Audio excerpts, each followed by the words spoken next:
Impunzi z'abarundi ziri mu muji mu gihugu c'u Rwanda bahisemo kutarera amaboko kugira bashobore guhangana n'ingorane zifatiye ku bukene.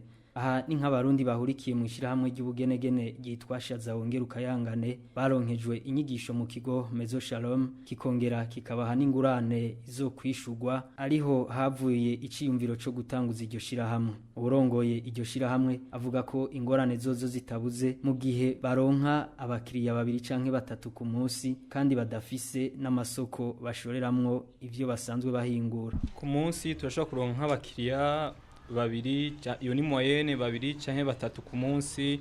Hariho n'igihe abakiriya rirenga tutababonye, ariko make tuyaronkanye tuzogerageza twishure, byanse tuzobamenyesha ko twaronse make yangira nabo nyene n'abavyeyi bazotwumva.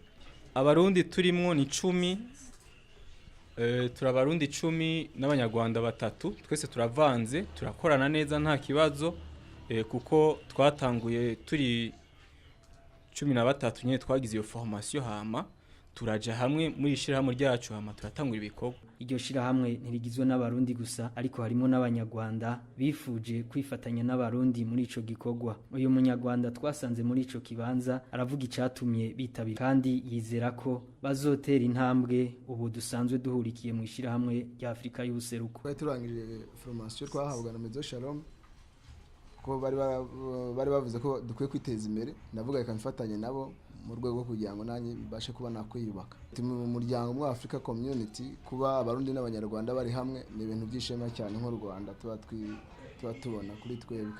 Twabibutsa ko iryo shirahamwe rihingura ibintu bitandukanye bikunze gukoreshwa n'abakenyezi hamwe n'abagabo.